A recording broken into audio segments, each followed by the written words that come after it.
Thank you, Mayor. I appreciate the opportunity that I have to give a few words about the importance of the Constitution. I'm going to give just a little bit of background to this speech. In 2018, November, Thanksgiving time, my youngest son came home from high school in his senior year. His name was Levi. And he came home and he said, the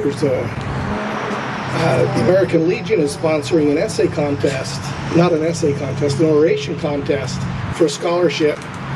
And we need to memorize an 8 to 10 minute speech on the Constitution. I don't have to write it, I just have to memorize it and give this speech.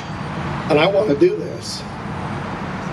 And it's due January 1st with Thanksgiving holiday, Christmas holiday for a senior in high school. And I said, son, are you sure you want to do that? He said, yeah, I think I do. And he said, but I need a speech. And so I said, well, I'll help you write the speech, but you've got a big job ahead of you to memorize the speech. And he did. And the day of the competition came, the first day of school. He was very unprepared. Seniors don't have a whole lot of time to memorize a speech. He said, I don't know that I can do this. And I said, well, you can do it. Just do your best. The night before the competition, everybody dropped out but him. So the morning of the competition, he showed up as the only one there ready to try. And he could not give it memorized. He said, I will read it and do my best. And they said, well, you can't read it. You've got to do it memorized. So he stood on stage in his handsome suit and tie and did his best. My son passed away June of 2020 at the age of 19. But he got that speech memorized, and in April he competed in the state competition. There were only 5 participants that year in the state competition, and he did a fantastic job. I have not memorized this speech, even though I wrote it. It's kind of been his thing, but I have revised it and done my best and prepared to give that speech today. With all of the potential, with all of the political contention and disagreement about the direction of our country today, many of our younger generation are asking, why is our Constitution necessary? In order to understand and appreciate the answer to this question, it's important to understand the history of the world, and more specifically, the founding of this new and unique nation. Throughout the history of the world, most nations have been ruled by bloodshed and tyranny. Laws were dictated by rulers and not the citizens who lived there. The governors of the land maintained their power not by the voice of the people, but rather through bloodshed and threats of violence and persecution. Never had a country been conceived on the idea that its citizens would maintain the power rather than the leaders at the top controlling the people. This idea had never been tried, or at least had never been successful. Many of the immigrants who came to this new world from Europe came here seeking, among other things, the right to believe and worship their God according to their own beliefs and not those dictated to them by their kings. Nations have used religion to control the people throughout the history of the world. The pilgrims who first settled here were simply wanting to be free from control. Hundreds of years have passed away since people began coming to this land that we call America. The pilgrims who settled here had a freedom that had not been known among the world's inhabitants. They were so far separated from their motherlands that it was difficult for their kings to exert much control over them. European nations began competing over who would control and dominate this new land.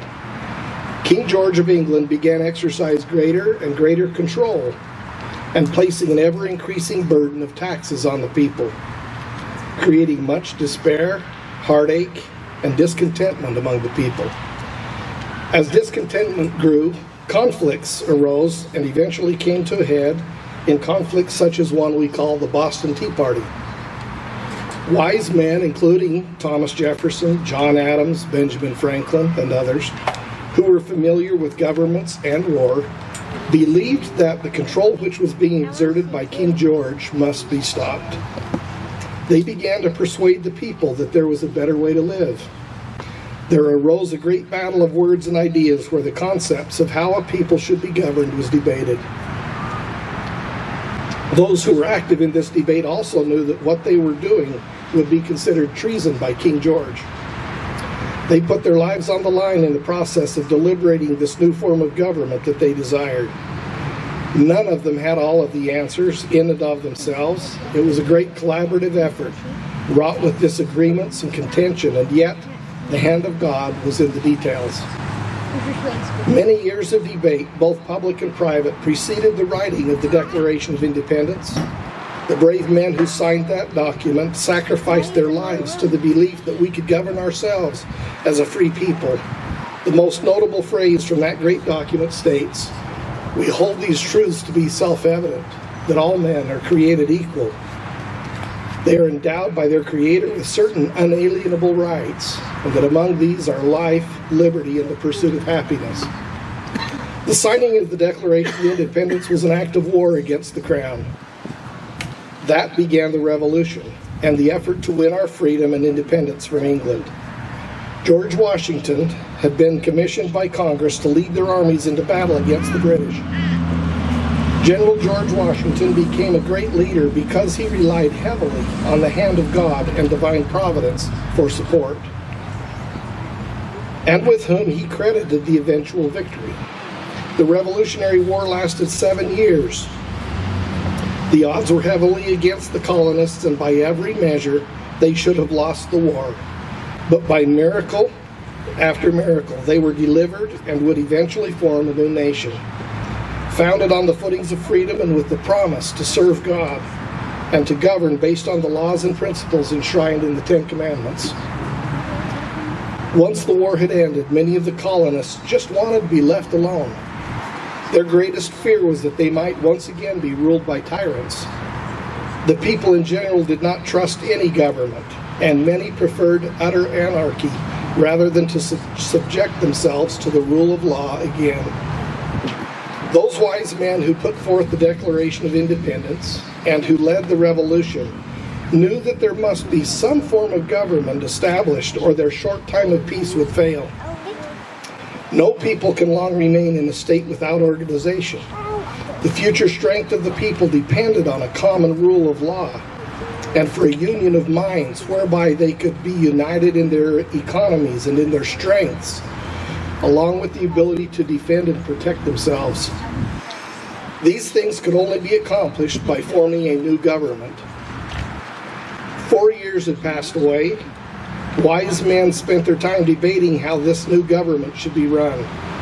Great scholars and philosophers argued back and forth and consulted one with another until the convention was held in Philadelphia, in which the conditions of the Constitution were debated.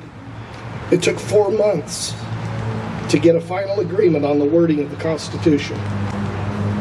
The basis of this new Constitution was that our government would be one of checks and balances, that its leaders would be held accountable to the people, and that its power was derived from the people and not the other way around. The framework of the Constitution was complete.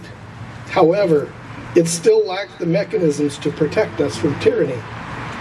Over the next several months, the first 10 amendments, known as the Bill of Rights, were written and added to the final draft of the Constitution, which was then ratified by all 13 states. The first of these amendments specifically guaranteed our right to free speech and to free exercise of religion. The second of these amendments guarantees our right to own and carry firearms in the defense of the First Amendment.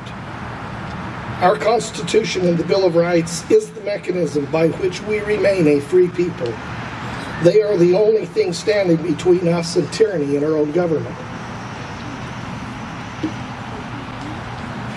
Today, over 240 years since our Constitution was ratified into law, it faces more opposition than it has ever before, and it's not coming from a foreign power.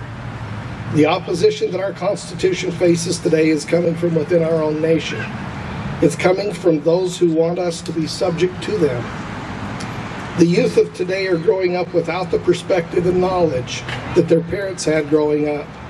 The true history of our country and of its founding and of the great battle that took place to secure the freedoms that we enjoy today are not being taught.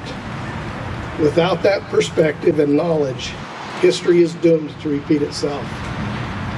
As Ronald Reagan once said, freedom is never more than one generation away from extinction. We didn't pass it to our children in the bloodstream. It must be fought for, protected, handed on for them to do the same, or one day we will spend our sunset years telling our children and our children's children what it was once like to live in the United States where men are free. That great battle for freedom continues today. Our Constitution is the only thing standing in the way of those within our own country who would take our freedom away. It is the responsibility of each and every person who has the privilege of living in this great land of freedom to become familiar with its history and background of why and how things came to be. It is our responsibility to learn those truths and to stand up for and defend our sacred Constitution, both in our words and in our actions. We, like our founding fathers, need to take these things seriously, with great soberness. We must take the oath and pledge as they did, saying, we mutually pledge to each other our lives, our fortunes, and our sacred honor in defending the Constitution of the United States.